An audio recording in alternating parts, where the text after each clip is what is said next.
Bonsoir à tous. Je vois que vous êtes déjà tous dans les starting blocks, c'est impressionnant. Bonsoir à Dom, bonsoir à Béatrice, bonsoir à Marie-Christine, bonsoir Gérard. Alors, est-ce que vous pouvez me confirmer que tout est bien? L'image a l'air d'être bonne sur VK, elle a l'air d'être bonne sur Telegram. Bonsoir Christina.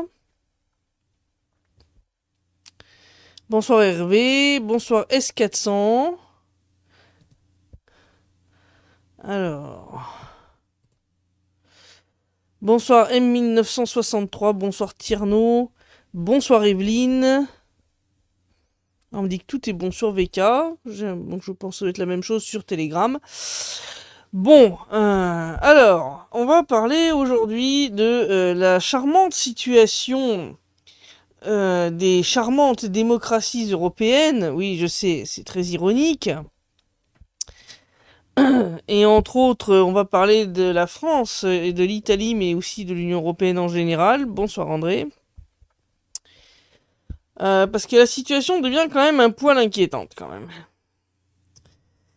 Euh, on s'en rend compte un petit peu plus chaque jour. Hein. Si vous vous souvenez, c'était passé à deux doigts au mois d'octobre que le Parlement européen vote cette fameuse loi chat control, hein, où il voulait avoir accès absolument à tous vos messages, hein, en contournant complètement toute mesure d'encryption, etc., ce qui est du délire complet. Heureusement, c'était pas passé. Mais bon, hein, ils ont pas abandonné, ils vont réessayer au mois de décembre, ne vous leurrez pas. Et alors surtout leur autre gros problème, hein, en plus d'avoir accès à toutes vos conversations les plus privées, leur autre gros problème, eh bien, c'est que vous êtes de plus en plus nombreux à ne plus regarder BF Merde, LCU et autres chaînes de type France Propagande ou France Télévisions. On en est maintenant, en tout cas pour la plus jeune génération, à peu plus de la moitié des gens qui s'informent non pas en regardant la télé ou en écoutant la radio, mais en allant chercher leurs informations sur Internet. Et ça, pour Emmanuel Macron, c'est insupportable. Voilà. C'est insupportable.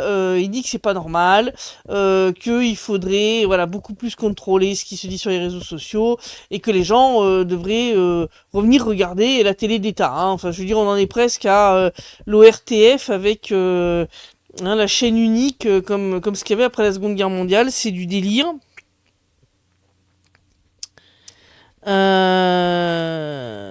Donc c'est vraiment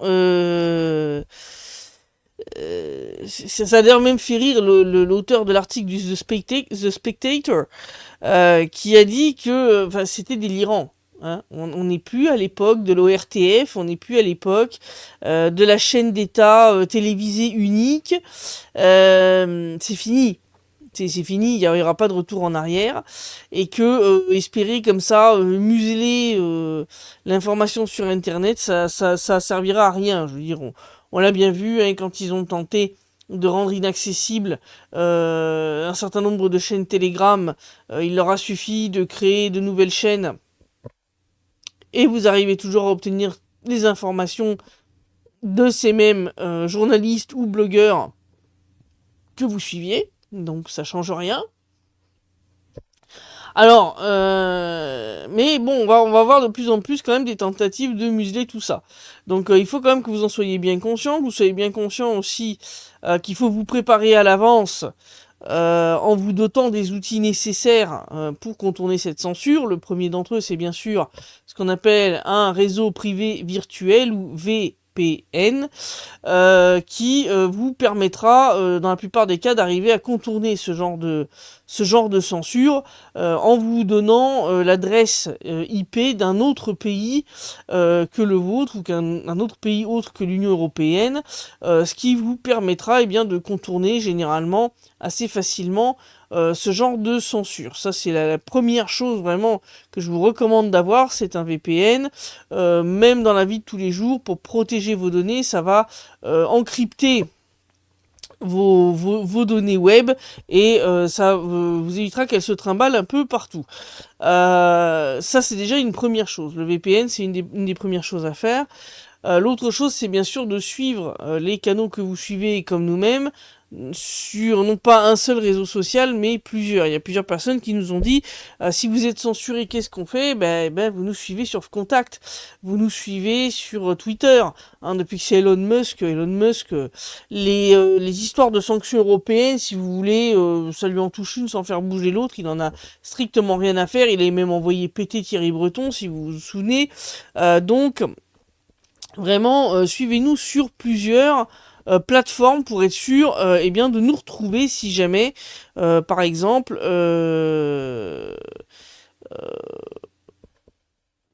il y avait un blocage au niveau de Telegram. Alors on me dit que oui, on est limité à... Hop, je vous remets à 1 minute pour les commentaires. Voilà. Alors, bonsoir Sébastien, bonsoir Claude, bonsoir Frédéric, je vois que Thierry est là aussi, qui dit, il paraît que Bruxelles veut bombarder Moscou. Oui, oui, on a un ministre belge qui nous a fait une blague pas drôle du tout, hein, en disant que si la Russie fait je sais plus quoi, qu'ils allaient raser Moscou. Je sais pas avec quoi, avec l'armée belge, qui est une blague à elle toute seule.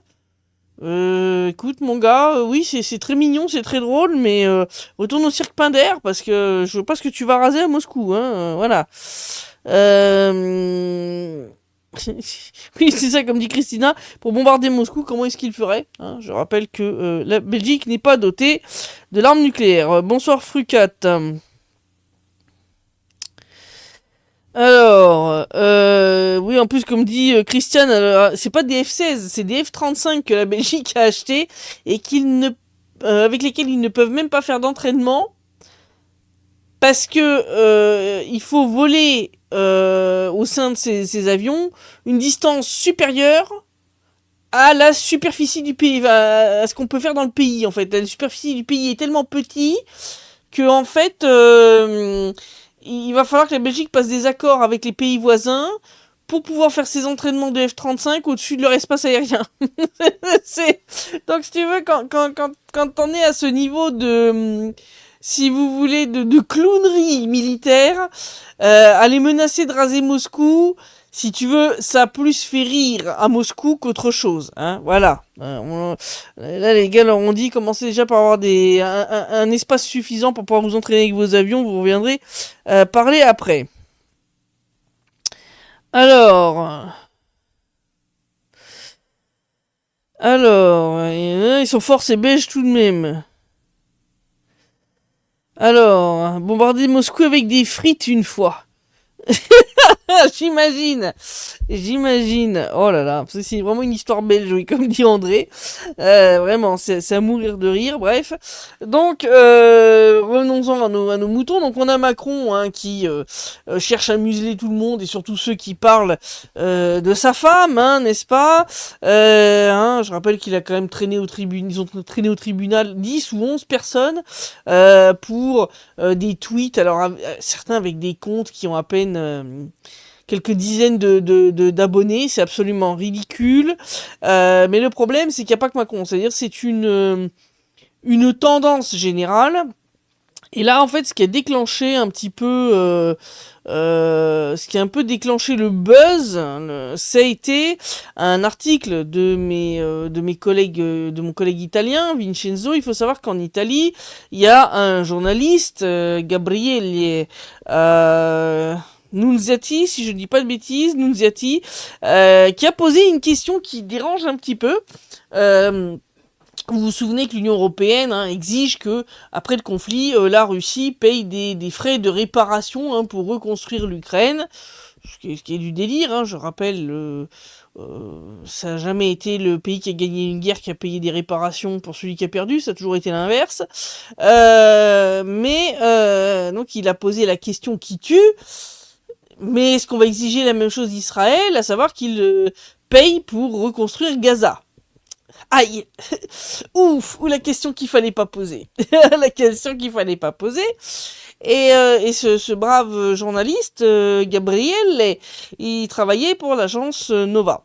Et ça a fait scandale. Sa question, bien entendu, c'est une honte. Comment ça? C'est toujours le fameux argument. Oui, mais Israël, c'est pas pareil. Donc résultat des courses, il s'est fait virer. Voilà, il s'est fait virer purement et simplement, ce qui est une honte absolue. Je lui exprime tout mon soutien, toute notre rédaction lui exprime son soutien parce que c'est absolument inacceptable.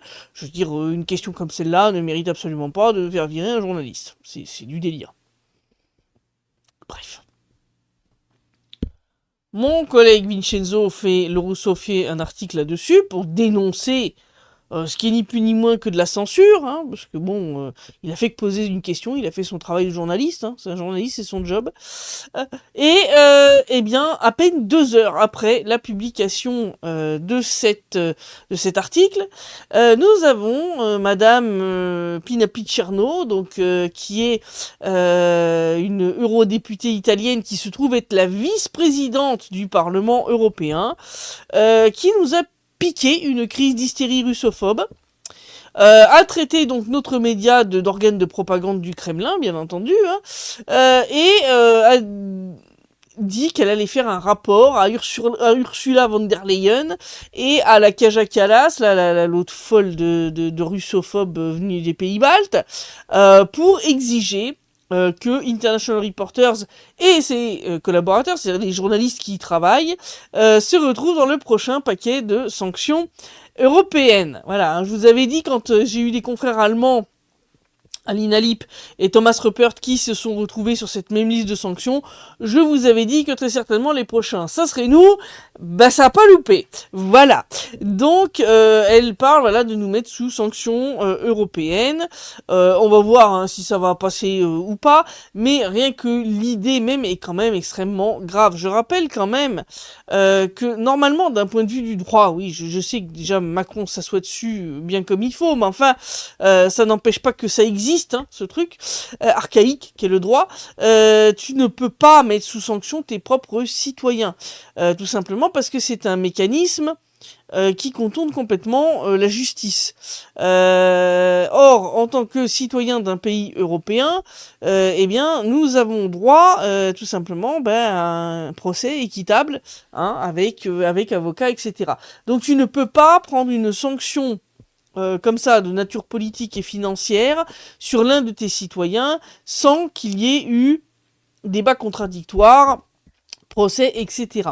C'est illégal. Bon, comme je l'ai dit, ils l'ont déjà fait avec des confrères allemands, donc si vous voulez le droit, je crois que ils ont décidé définitivement de l'utiliser comme papier toilette au sein de l'Union européenne, mais ça n'empêche.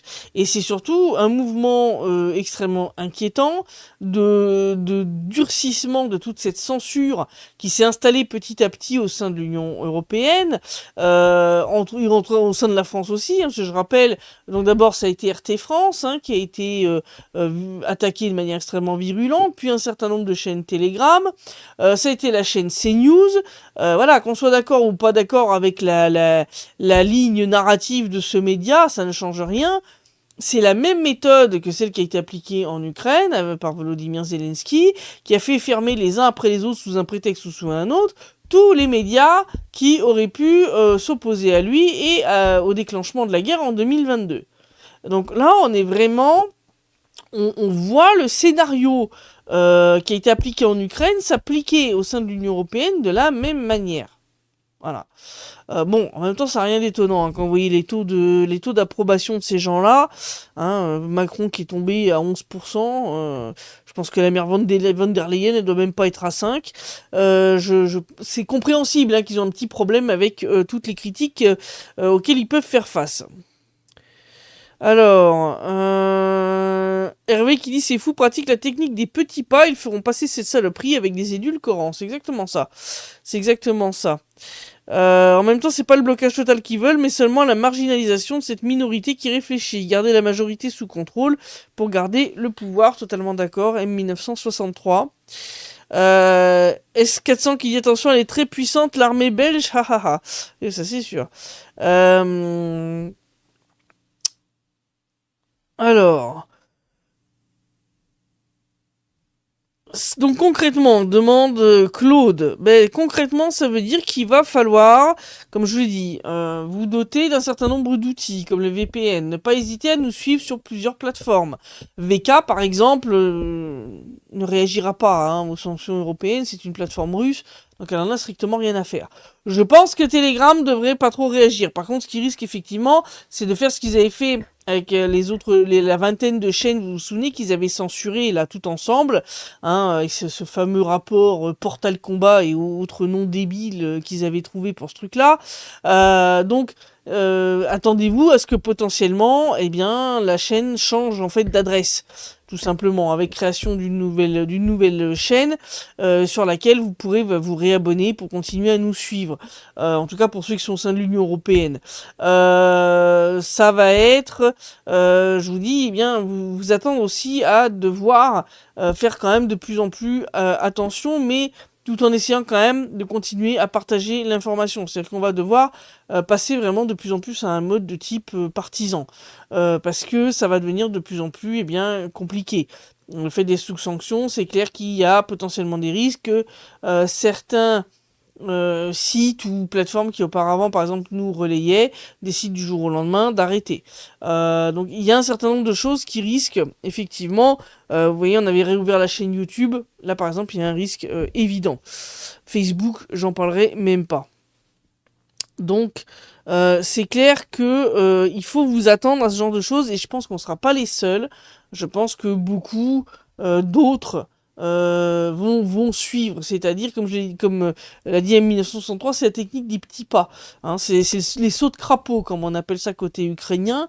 Zelensky n'a pas banni d'un seul coup toutes les chaînes d'opposition. Il a commencé par une, celle qui était la plus dangereuse pour lui. Et puis après, il en a fait une deuxième. Et puis une troisième, et puis encore deux autres. Et puis comme ça, petit à petit, il a banni plus d'une dizaine de médias. Donc ça va être petit à petit. Ils ont fait d'abord avec RT France et Sputnik. Je vous l'ai dit, c'est 20 chaînes Telegram. Je pense qu'on va être les prochains, mais il y en aura d'autres. C'est-à-dire, ça va continuer. Ils vont vraiment essayer de vous compliquer la tâche dans votre quête pour trouver de l'information. Escasson qui dit, je suis hors UE, j'en ai rien à battre de leurs sanctions. Et Sébastien qui demande s'il peut lui faire une petite place. Mais je pense de plus en plus que y en a de plus en plus qui vont partir de tout ça. Je sais que j'en ai certains d'entre vous qui me contactaient pour vous renseigner sur la façon de déménager entre autres en Russie. Donc voilà quoi. Christina qui dit nous vivons la censure, je la vois bien quand je regarde Réseau International, l'image se fige sans arrêt. Mais oui, je vous ai dit, ça va être de pire en pire. On le voit avec notre confrère Cyril Delattre, dont le site est aussi régulièrement ciblé par la censure française. Et comme je dis, je pense que ça va être tout le monde. C'est-à-dire que tous ceux qui ont, je dirais, un minimum d'audience vont se retrouver, je pense, à un moment ou à un autre, visés par cette censure. Ça va aller crescendo, parce que plus ça va, plus les gens ouvrent les yeux quand même. Il y en a quand même de plus en plus qui ont ouvert les yeux sur ce qu'est l'Union européenne et qui commencent à dire qu'il faut en sortir. Et donc pour que leur projet finisse pas complètement à la flotte, clairement, ils sont prêts à tout. Ils sont prêts à tout, et la censure est un des moyens, bien sûr, à privilégier pour eux, pour essayer de se maintenir tout simplement au pouvoir. Donc voilà, ça c'est clair qu'il faut vous y attendre. Donc je pense que ces trains de sanctions européennes contre des journalistes, entre autres des journalistes occidentaux, qui rapportent la vérité sur ce qui se passe, je pense que cette liste, elle va s'allonger. Je pense qu'on ne sera pas les derniers à y être ajoutés, et je pense malheureusement que beaucoup de confrères doivent s'attendre à s'y retrouver. Ça, c'est une première chose. La deuxième, c'est clairement, de toute façon, ils vont essayer de tout faire pour essayer de reprendre le contrôle du narratif, surtout avec leurs histoires d'épouvantail, d'invasion russe, qui fait pas peur à grand monde, en fait, si on y regarde de près.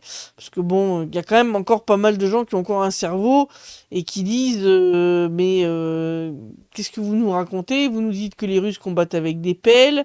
Là, j'ai vu un truc sur LCI où il disait que donc, nos gars étaient à dos de chameau ou d'âne. Ils utilisent des pièces comment dire, des puces de machines à laver, et là maintenant vous nous dites qu'ils vont nous envahir. Bon, faudrait peut-être un peu savoir. Mais en fait, l'Union Européenne suit exactement le même chemin que l'URSS.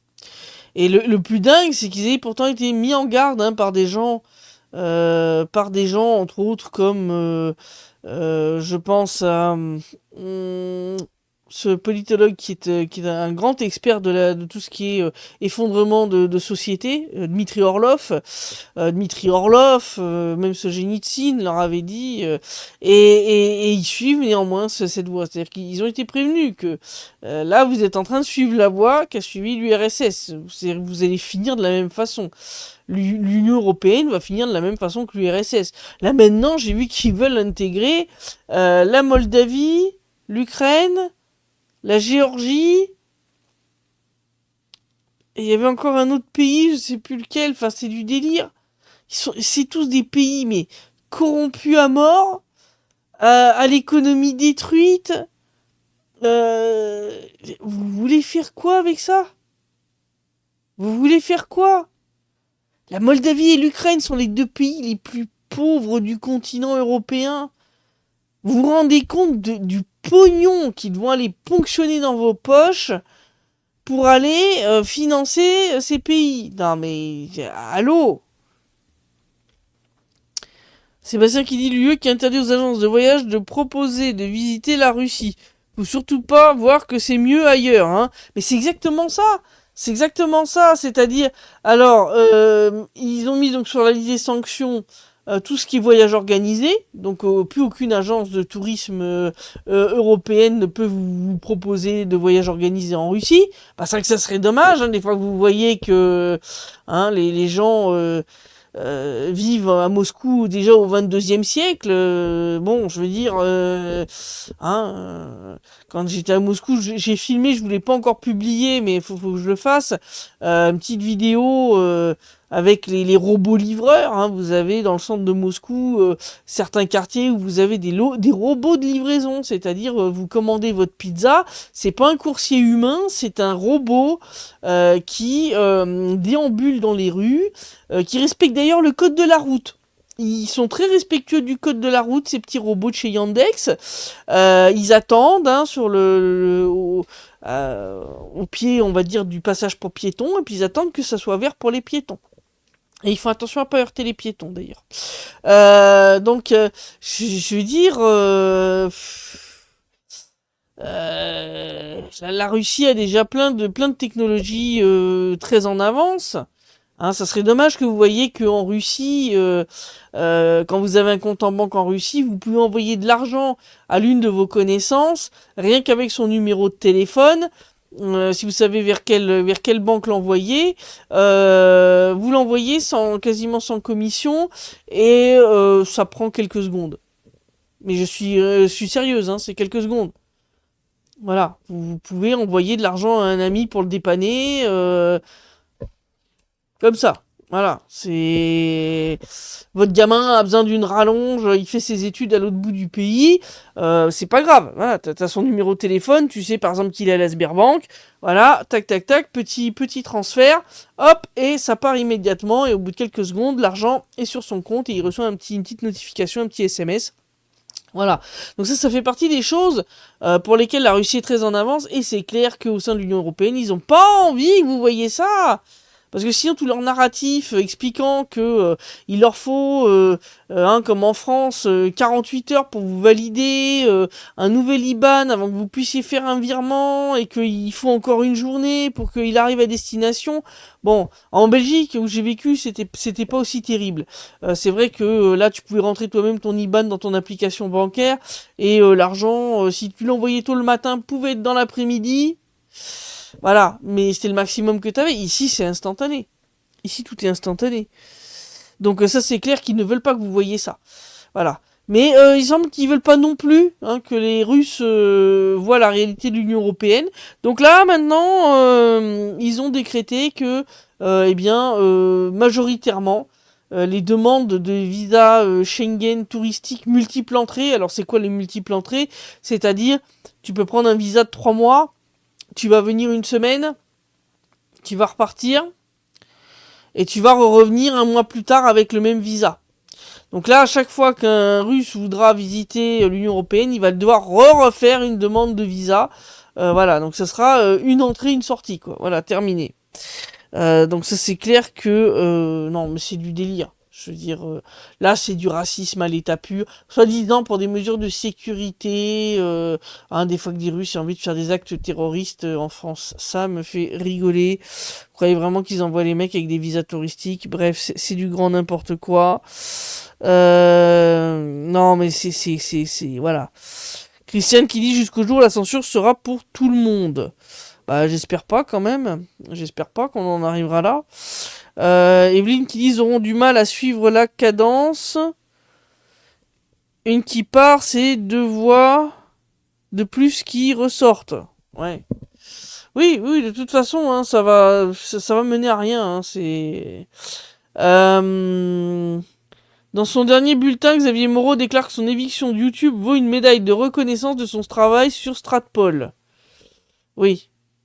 Ouais, oui. Ah oui, non, monsieur. S'ils nous sanctionnent, pour moi, ça veut dire qu'on fait bien notre travail. C'est comme être sur la liste Miro Dvorak. Ça vaut une médaille. Voilà, ça vaut toutes les médailles du monde pour moi. Mais c'est un truc de fou. C'est un truc de fou. Donc c'est clair qu'ils vont aller vers une censure de toute façon croissante. Parce qu'en fait, plus ça va, plus leur projet débile d'Union Européenne est en train de se casser la gueule sous les yeux ébahis de tout le monde. Et donc, dans leur logique foireuse, si un truc marche pas, faut en faire encore plus pour espérer que ça marche. Ils n'ont toujours pas compris la phrase d'Einstein qui disait que ça sert à rien de faire toujours plus d'un truc qui a pas marché. Ça marchera pas mieux la 101e fois que la 99e. Mais oui, vous allez aller de plus en plus vers une censure, vers une tentative de reprendre la main sur le narratif, parce que ils voient bien en fait que le truc est en train de leur échapper complètement, que les gens se détournent des médias officiels, que les gens commencent à poser quand même de plus en plus de questions. Et comme je le dis, le projet Union Européenne est en train de se casser la figure. Et alors, s'y rajoute, donc quelqu'un m'a rappelé, c'est le Monténégro. Voilà, le Monténégro, la Géorgie, la Moldavie et l'Ukraine. Non, mais là, vous êtes morts, je vous le dis tout de suite. Enfin, vous vous rendez compte des sommes de folie que l'Union Européenne et donc les contributeurs nets que sont des pays comme la France ou l'Allemagne vont devoir sortir de leur budget pour financer ces tonneaux des Danaïdes que sont ces pays ultra corrompus à l'économie détruite. Mais je veux dire, mais c'est du délire. Allô? Là, j'ai vu qu'ils ont augmenté la CSG, là, en France. Ils veulent encore augmenter, je sais plus quelle autre taxe. Enfin, mais arrêtez-les, à un moment. Arrêtez-les. M1963 qui dit parfois je suis étonné de voir que les chaînes officielles genre LCI laissent les commentaires sous leurs vidéos YouTube. La majorité des commentaires démolit leur narratif pro-ukrainien. Oui, d'ailleurs sur Twitter aussi, ils se font défoncer. LCI, BFM TV. D'ailleurs la Pina Picherno, elle a bien compris. Ah, elle, tu peux pas commenter sous son post. Il y a que les gens qu'elle suit. Il y a que les gens qu'elle aime qui peuvent commenter. Voilà, c'est comme ça, elle a bien pigé. Ça lui évite de se prendre une volée de bois vert parce que bon, tous ceux qui ont cité son poste pour lui répondre, dans l'ensemble, c'était quand même à 99% pour la traiter de tous les noms, voilà. S400 qui dit la Géorgie ne fait pas partie de l'Europe où je m'y connais plus en géographie. Bah la Turquie non plus. Depuis quand la Turquie fait partie de l'Europe? Et voilà. Alors, Hervé, bon appétit, Hervé, avec tes patates sautées et ton verre de blanc. Euh... Alors, on a un système bancaire en France où on peut faire un virement instantané avec un numéro de tel. Ah bon, vous avez ça enfin? À noter qu'il est sûrement prévu par la suite de remplir un CERFA et payer des taxes dans la foulée. D'accord. Ah, vous pouvez maintenant aussi le faire avec le numéro de téléphone. Moi, quand j'étais parti, ça existait pas, hein. Alors que ça existait déjà en Russie, hein. Enfin, le virement de carte à carte instantané. Euh, En Belgique, nous avons les virements instantanés. Ça fait, je pense, 3 années que j'utilise cette formule. L'argent est directement sur le compte du destinataire. Ah, donc c'est enfin arrivé chez vous, d'accord. Parce que moi, quand je suis parti il y a 10 ans, ça n'existait pas. Donc, voilà. C'est comme faire réparer une installation neuve sous garantie par l'installateur qui a merdé, dit Hervé. Oui, c'est exactement ça ce qui se passe avec l'Union Européenne. C'est exactement ça. Auchan et LVMH ont déposé une demande pour revenir sur le marché russe. Renault est sur la liste noire à cause des drones. Tout doucement, ils veulent revenir. Oui, oui, oui. Il y a aussi Coca-Cola, je crois, qui a déposé. Et il y a deux autres marques, genre Starbucks ou un truc comme ça. Il y a deux autres marques aussi qui ont déposé en Russie. Ils veulent revenir, hein. Mais les mecs sont pas cons, si tu veux. Ils ont sorti la feuille Excel, ils ont fait les calculs, hein. Ils ont fait les calculs, puis ils ont compté, puis ils ont compris que... Ouais, non, non, ça va pas le faire. Sébastien qui dit des actes terroristes de Russes en France, mais ça choque personne, les explosions de centres pétroliers de sociétés privées russes sur le sol européen. On accuse les Russes de terrorisme, mais quand c'est nous qui le faisons, même chez nous-mêmes, hein, bah c'est normal. Quelle bande de dégénérés. On verra bien la fin de l'opération militaire spéciale, les tarés qui seront pas morts vont faire de la merde partout où ils voudront, le marché noir d'armes, etc. Bah ça c'est clair. Genre le Nord Stream où ils ont tous fermé leur bouche, je veux dire, alors que tout le monde sait qui l'a fait, enfin c'est n'importe quoi. M1963 qui dit la Turquie a un bout en Europe géographique, le côté occidental du Bosphore. Oui, c'est vrai. Sur un petit bout. Un petit bout. Enfin bon, je veux dire, hein, à un moment, si on commence comme ça, effectivement, on peut finir par étendre l'Union Européenne jusqu'à Taïwan, hein, si vous voulez. Hein, euh... Hervé qui dit, tu as raison Christelle, on est prêt pour la guerre de 40. Et c'est clair. C'est clair. Non mais c'est... Je le sais que l'armée française est pas prête. L'armée française est pas prête. Vous avez même pas une semaine de munitions. Enfin c'est de la folie. C'est de la folie. Euh...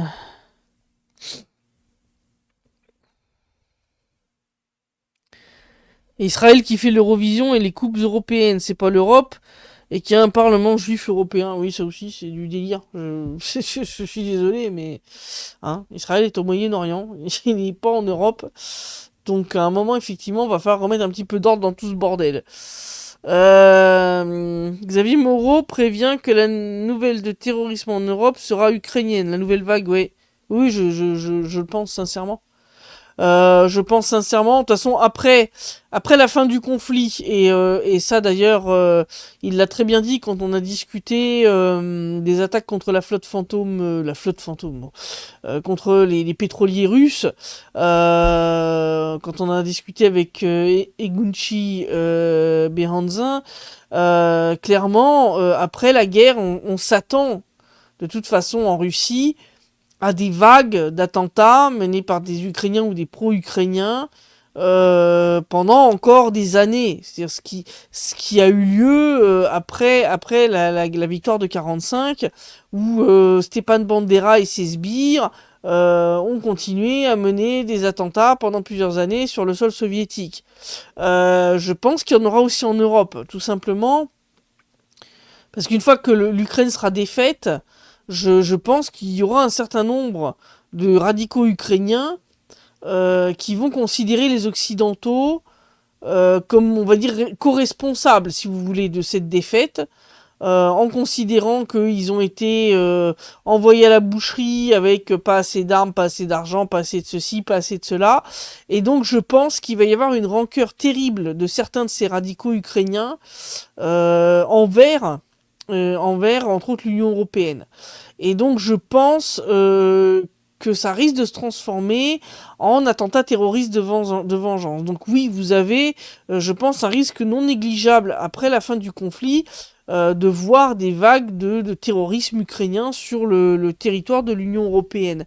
Tout simplement parce qu'ils vont faire payer le fait que l'Ukraine eh bien, a fini sur une défaite militaire.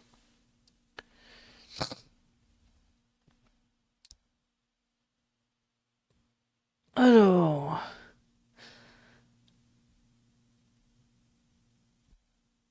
Oui, tout ça avec votre pognon, comme le dit Sébastien, c'est prodigieux. Bah oui. Alors, on me demande, Paco, qui demande quelle est la situation à Pokrovsk. Zézé dit qu'il reste 60 Russes, donc les Ukrainiens sont en train de nettoyer. On comprend que le gars avec la poudre blanche qui joue au piano avec un de ses membres corporels, comme disait bien Medvedev, a perdu la tête. Ah bah oui, oui, oui, oui, oui, oui, oui, oui, oui. Oui, c'est clair. Merci de ne plus prononcer Stéphane Bandera, ça me donne le fil des boutons, dit Sébastien, désolé. Alors, concernant la situation à Pokrovsk, oui, non, Zelensky a clairement abusé de la poudreuse. Donc, comme je l'avais dit, ils ont envoyé avec un Black Hawk 11 mecs du GUR. Alors, le GUR, c'est les services de renseignement militaires ukrainiens. C'est l'équivalent ukrainien du GRU russe. Alors, t'envoies pas ce genre de mecs pour briser un encerclement qui est mené par plusieurs brigades. Hein, t'envoies pas 11 mecs contre plusieurs milliers. Hein, on n'est pas chez Rambo. Donc, clairement, je rejoins ce qu'a dit un officier ou ancien officier français qui parle d'une tentative de manifestement d'exfiltration de quelqu'un d'important coincé dans le chaudron. Effectivement, ça rappelle les fameuses tentatives d'exfiltration à coups d'hélicoptère à Mariupol en 2022. Donc je ne sais pas qui est coincé dans le chaudron de Mirnograd, parce qu'en fait, Pokrovsk, si vous voulez, 90% de la ville est déjà sous contrôle de l'armée russe. Contrôle objectif. Il y a peut-être encore quelques Ukrainiens coincés dans une petite poche dans le centre-ville.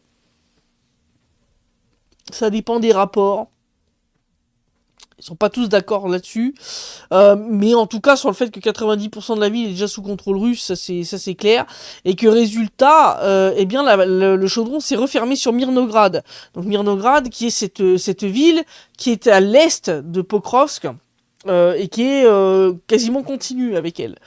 Donc là, on a à peu près, d'après les estimations les plus fiables, entre 700 et 1300 soldats ukrainiens qui sont bloqués dans ce chaudron. La seule route de sortie, c'est comme jouer à la roulette russe avec 5 balles dans le barillet, parce que la route est sous frappe constante des drones russes. Donc, oui, faut soit ils se battent jusqu'à la mort, soit ils se rendent. Donc là, il y en a quand même de plus en plus qui se rendent. Voilà, il y a quand même plein de soldats ukrainiens qui sont en train de se rendre. Donc les délires de Zelensky sous cocaïne, ouais, non. Faut qu'il arrête la blanche. Hein. Faut qu'il arrête la blanche, clairement ça lui a cramé les neurones.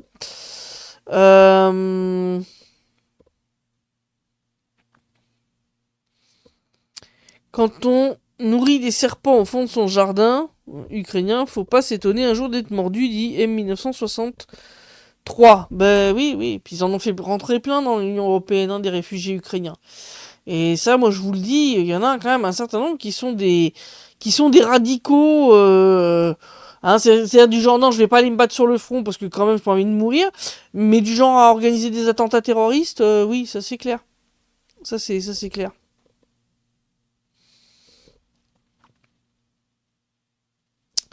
Alors, on dit dans les coulisses que l'opération avec les Black Hawk était pour évacuer des membres élites de l'OTAN.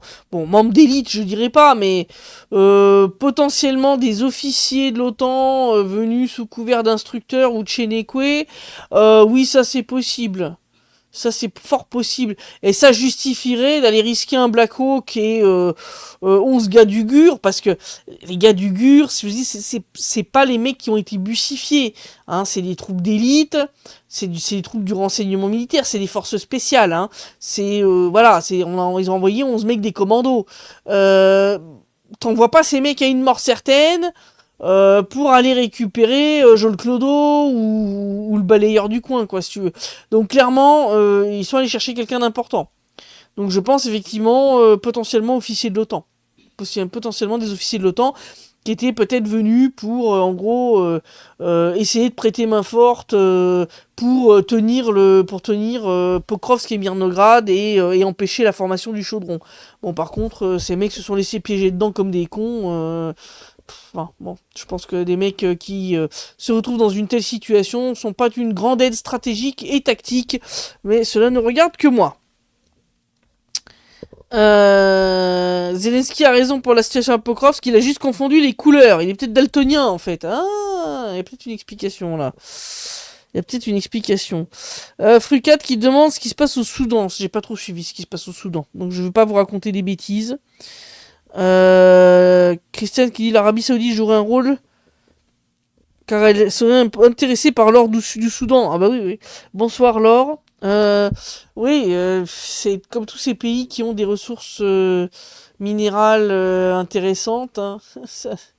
Hein. Je veux dire, si Donald Trump s'intéresse au Venezuela, c'est pas pour les beaux yeux de la démocratie, on est bien d'accord. Hein. Non, non, c'est pour le pétrole vénézuélien. Et puis d'autres ressources minérales qu'ils ont aussi dans le pays. Hein, voilà, faut pas, voilà. Euh... Donc oui, pour l'instant, ça se passe pas bien là pour les Ukrainiens à Pokrovsk. Je pense que le chaudron de Mirnograd va assez vite euh,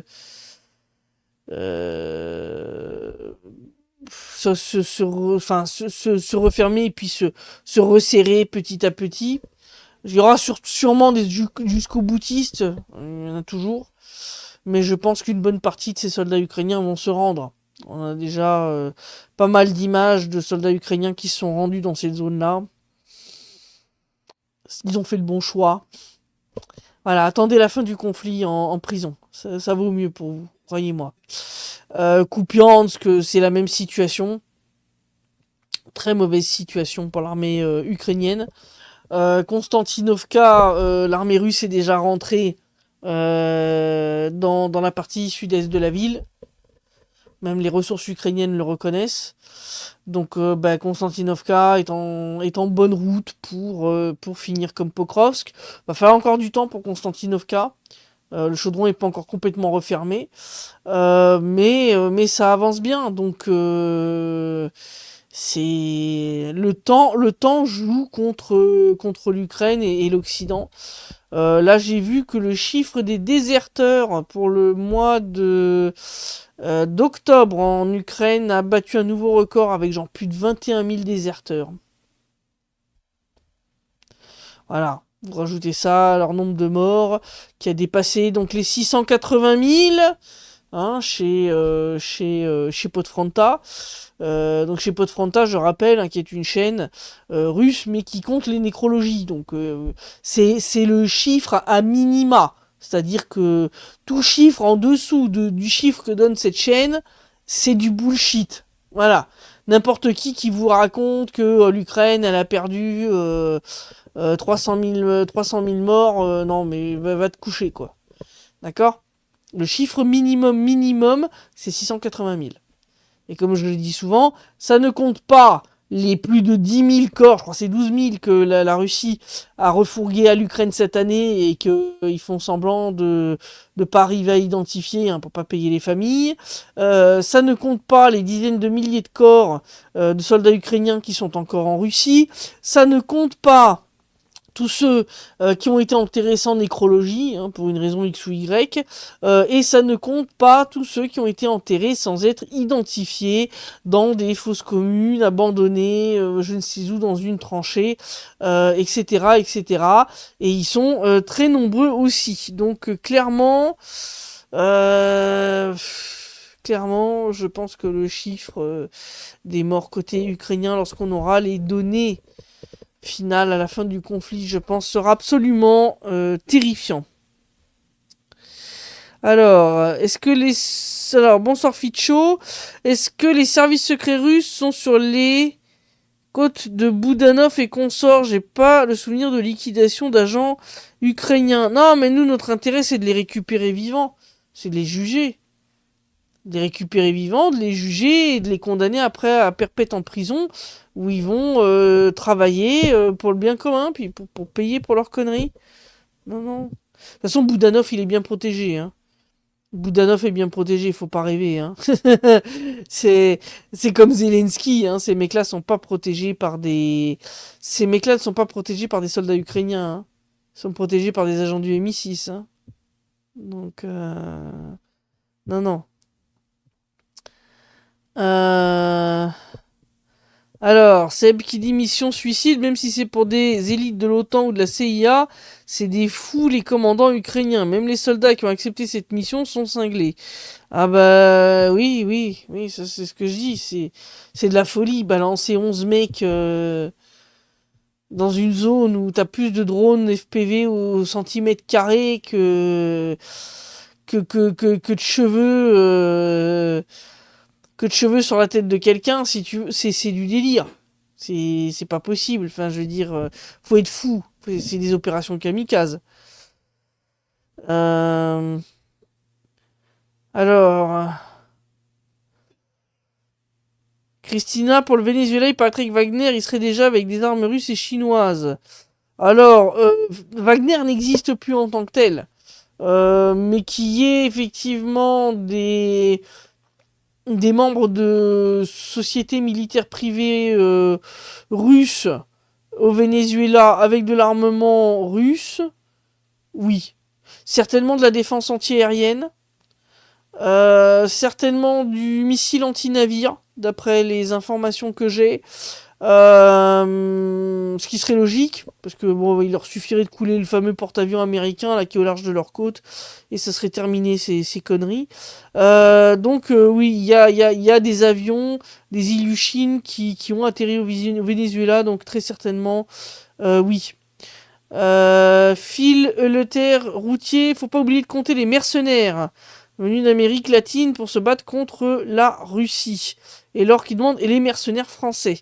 Alors ça, je vous renvoie au poste de Laurent, qui fait régulièrement, comment dire, un recensement des mercenaires qui combattent côté ukrainien. Il n'y a pas que ceux d'Amérique latine, même si c'est ceux qui ont, je pense, le taux de mortalité le plus élevé actuellement. Mais tous ils y passent, hein. On voit des nécrologies de mercenaires français, de mercenaires anglais, américains, etc. Donc il y a quand même plein de nationalités, c'est clair qu'il faut les rajouter. C'est pour ça que je dis, je pense que, de toute façon, on aura les chiffres finaux qu'après à la fin du conflit, et je pense qu'une fois qu'on aura ajouté tout le monde, les chiffres seront assez flippants. Je pense qu'une fois qu'on aura une image complète de la situation, je pense que là on va vraiment se rendre compte à quel point ça a été une boucherie. Alors, Xi qui dit en vacances en Bulgarie, j'ai vu plein de plaques ukrainiennes sur la côte de la mer Noire, il n'y a que les pauvres qui restent en Ukraine. Ben oui, parce qu'en fait c'est les seuls qui ont pas assez d'argent pour graisser la patte des fonctionnaires du TCC, des, des gardes-frontières, etc., pour obtenir les papiers nécessaires pour franchir ou payer des guides de montagne ou des trucs comme ça. Donc effectivement, ne reste en Ukraine que ceux qui n'ont pas les moyens, en fait, de frauder et d'échapper au service militaire. C'est d'ailleurs pas une surprise que tous les enfants de députés, ministres ukrainiens, juges, procureurs, ou même l'autre salopard de Dmitri Gordon, là, le propagandiste en chef de Kiev, hein, qui quand on l'interroge, ah ben non, non, non, non, mais mes fils ils peuvent pas servir, y en a deux, de toute façon ils ont la nationalité américaine, mais qu'est-ce que c'est que ce délire? Et ça pose pas de questions. Hein. Ce gars-là appelle le TCC à rafler jusqu'au dernier Ukrainien, mais lui, ses gamins sont bien au chaud en Floride, hein, les fesses en sécurité. Bon, et l'autre t'explique, oui, mais moi c'est pas pareil, parce qu'ils ont la nationalité américaine, mais va te faire voir, quoi. Va te faire voir. Je rappelle quand même qu'ici en Russie, il y a quand même un certain nombre de députés qui servent ou ont servi sur le front, que même le fils de Peskov, qui est le porte-parole du Kremlin, donc et de Vladimir Poutine, a servi chez Wagner.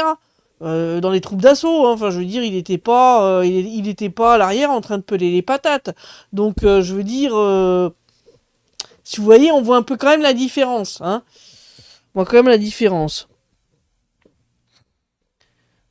Alors, Christiane qui dit tout ça fait penser à la crise de Cuba, finira par rentrer chez soi Khrouchtchev et JFK négociant pour mettre fin à l'arme nucléaire. Bonsoir Catherine, du Pas-de-Calais. Waouh, on a quelqu'un du Pas-de-Calais. Euh, j'espère que ça va se terminer comme la crise des missiles de Cuba. C'est ce que j'espère. Mais je suis pas très optimiste. Parce à l'époque quand même, il y avait des dirigeants comme Kennedy. Kennedy était quand même pas con. Mais le problème, c'est qu'actuellement, si vous voulez, les dirigeants des pays occidentaux et de l'Ukraine, c'est tous des clowns, des acteurs, des gens complètement irrationnels. Sincèrement, je suis pas aussi optimiste, hein. C'est bien qui dit toutes les dépouilles ukrainiennes stockées en Russie, faut les conserver, on va encore payer la facture d'électricité, je le vois venir. Mais sérieusement, hein, je veux dire, j'ai vu passer des chiffres qui sont à vérifier, c'est pour ça que je vous les balance pas, mais si ces chiffres sont vrais, c'est terrifiant. Je parle de plusieurs dizaines de milliers de corps de soldats ukrainiens qui sont conservés dans des morgues en Russie. Je veux dire, la quantité est juste phénoménale.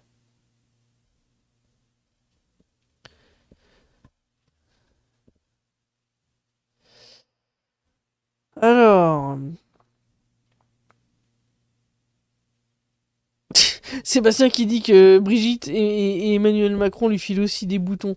Ouais, bah ouais, mais ça... Et ils vous coûtent un pognon de dingue.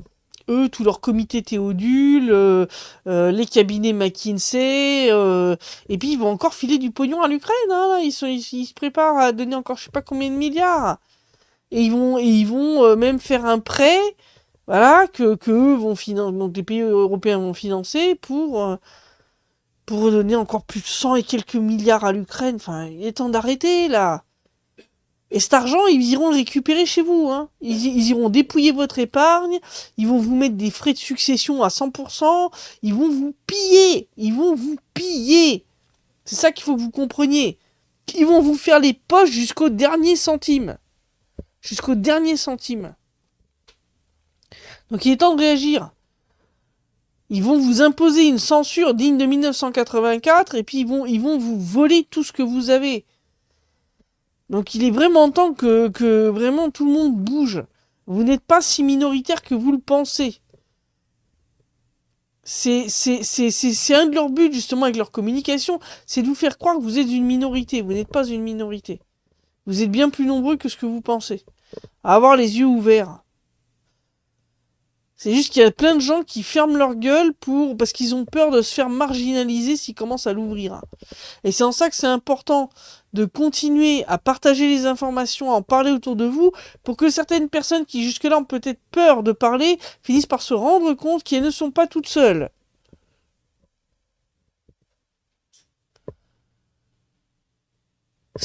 Hervé qui disent on commençait à nous piller. Sébastien, ah, parce que c'est que le début. Non, mais c'est pas. Mais c'est encore rien, croyez-moi.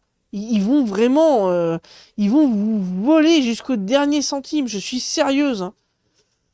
Ils vont vous dépouiller de tout. Pour continuer toutes leurs trucs, leurs magouilles, etc. Des économies, il y a moyen d'en faire plein. Là, j'ai vu le père Larcher, Gérard Larcher, qui nous pète un scandale sur CNews, parce qu'on parle de fermer la buvette du Sénat. Mais qu'est-ce que c'est que ce délire? Les mecs, vous êtes là pour voter des lois, vous êtes pas là pour vous murger, quoi. Si vous voulez vous pinter, vous allez vous installer au bar PMU du coin. Mais dans ce cas-là, t'es pas sénateur. Je dirais, à un moment, faut quand même un petit peu... Waouh, le prestige de la fonction, depuis quelques années en France, le prestige de la fonction politique, il s'est pris, mais un coup de massue dans le tarin, mais c'est un truc de fou. Entre les députés qui agressent les autres physiquement, ceux qui mordent des chauffeurs de taxi, enfin, tous ceux qui ont des affaires de détournement de fonds, de corruption aux fesses. Ben, mais merde, faut les virer tout ça. Sortez le Karcher, faites le nettoyage. Sébastien qui dit si vous me cherchez demain, je suis à l'armurerie. Oui, non, mais c'est grave. Comme dit Laure, sur le lieu de travail, on ne boit pas, hein. Moi, j'ai travaillé dans des boîtes, c'est interdit, hein, de boire de l'alcool sur le lieu de travail, et c'est normal. T'es pas là pour te murger, bon Dieu, t'es là pour travailler. Evelyne qui dit, ma voisine me disait que son fils de 16 ans apprend le russe. En voilà un qui est intelligent, il a tout compris. Hervé qui dit aujourd'hui c'est la fonction du prestige, il branle rien. Ah bah oui, non mais... Ils sont tous cooptés au Sénat, la Cour constitutionnelle. Bon, faut faire le grand ménage. Faut faire le grand ménage, sincèrement. Sincèrement. Il faut sortir de cette Union européenne. Parce que là, je vous dis, ils sont en train de virer façon URSS. Hein.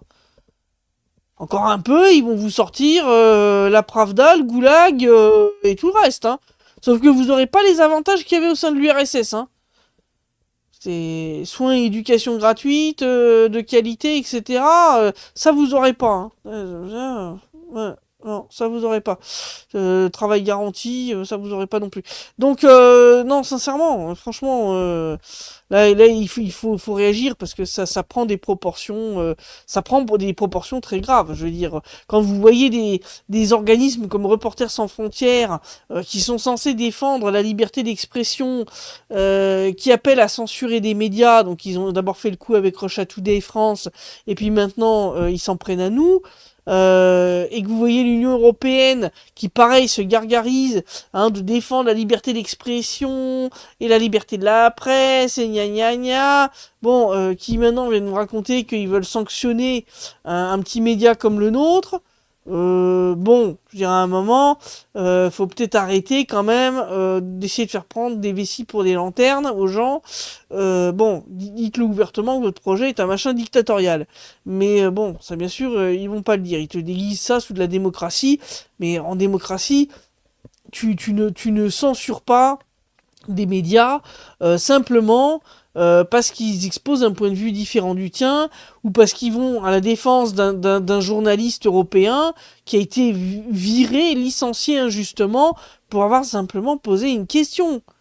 Je veux dire, le mec il a pas fait un Sieg Heil devant le Parlement italien, si tu veux. Je veux dire, bon, dans ce cas-là, si vous voulez, j'aurais compris. Mais là, ce n'est pas le cas. Si vous voulez, il n'y a aucune raison objective de virer ce pauvre Gabriele qui n'a fait que poser une question tout à fait logique. Hein. Puisque bon, normalement, le droit est censé être le même pour tout le monde. Donc quand on commence à exiger des choses à la Russie, ben, ça veut dire qu'on peut les exiger d'un autre belligérant ailleurs, comme Israël. Bon, si c'est pas le cas et qu'on commence à dire non mais c'est pas la même chose, ben, ça s'appelle du deux poids de mesure. Et si c'est du double standard, alors ce n'est ni une application de la loi, ce n'est plus d'un état de droit, ce n'est plus de la démocratie, c'est de la dictature à la tête du client. Voilà, c'est comme ça que ça s'appelle.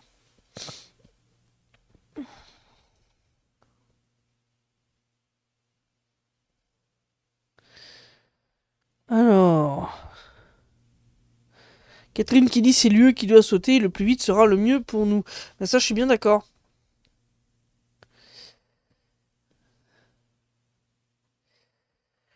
Ficho qui demande l'hiver est-il arrivé dans le Donbass, Donetsk est-elle de plus en plus épargnée par les bombardements. Alors, l'hiver encore pas vraiment, on est toujours un peu dans l'automne. On a de la pluie. Il fait gris, mais sans plus pour l'instant. Pour l'instant, on n'a pas encore les grands froids. Mais des mesures ont déjà été prises, entre autres pour protéger, pour isoler les fameuses citernes d'eau qui sont installées un petit peu partout pour que les gens puissent aller se servir gratuitement en eau technique. Donc là, ils les ont habillés pour l'hiver, hein. Ils leur ont mis des sortes de doudounes pour que l'eau ne gèle pas dès qu'il va commencer à faire moins quelque chose. De toute façon, là pour l'instant, Donetsk n'est plus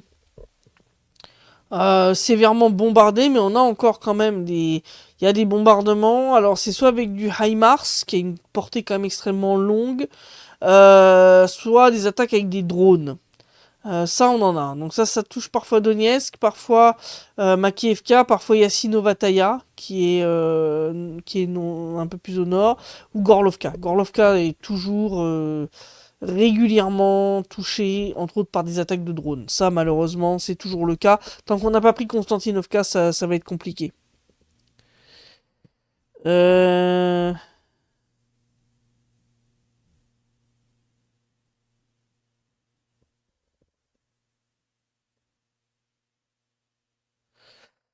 Alors, Manu a dit qu'il allait, je cite, lâcher le manche. Du coup, les autres s'en chargent. En somme, en Alsace, on est un peu dans le Donbass côté climat, dit Hervé. Oui, c'est assez ressemblant. C'est assez ressemblant. Partie nord de la France, Luxembourg, Ardennes belge, c'est à peu près le même climat, sauf l'été. Là, l'été, par contre, on était monté à des températures genre 40-42 degrés, quand même, hein. Voilà. Donc, euh, donc voilà. Donc voilà quel est le bilan, on va dire, hein, de ce développement de la censure au sein de l'Union européenne. Donc préparez-vous-y, hein, abonnez-vous à nous sur 2, 3 plateformes différentes, parce que vous ne savez pas hein, laquelle risque de sauter en premier. Et que, ben, bien sûr, c'est sur les plateformes restantes que ben, on vous informera de où nous retrouver. Si on doit créer une nouvelle chaîne Telegram, si on doit, voilà. Donc vraiment, pensez à ça. Le VPN, absolument indispensable. Et préparez-vous parce que je pense que ça va aller crescendo et ça va aller que de pire en pire parce que bah, plus leur projet s'effondre et plus bien sûr ils vont essayer de museler les voix dissidentes en espérant que ça permettra de continuer à tenir quelques semaines ou quelques mois de plus. Voilà. Alors, Phil qui dit, nous ne sommes pas en démocratie, mais dans une oligarchie dépravée, tant que le peuple n'aura pas un moyen de censure des lois et des élus, nous subirons les lubies et folies des gouvernants. Ben oui. Mais le problème, c'est que le pouvoir, ils vous le donneront pas. Donc, va falloir aller le chercher. Voilà. Fixio qui dit quel est le moral des gens lambda du Donbass et des soldats que tu as rencontrés. Le moral est bon. Le moral est bon. Bien sûr, les gens ont qu'une hâte, c'est de pouvoir, bah, ne serait-ce que retrouver l'accès à l'eau potable normal. Ça, c'est clair que c'est quelque chose qui pèse quand même lourdement. Mais les gens ont le moral, l'économie se redéveloppe, les salaires augmentent, il y a beaucoup d'offres d'emploi non remplies, donc on n'a pas assez en fait de chômeurs pour remplir tous les emplois dont il y a besoin, ce qui fait grimper les salaires. Donc le moral est bon au niveau des soldats que j'ai croisés aussi, hein. Donc voilà.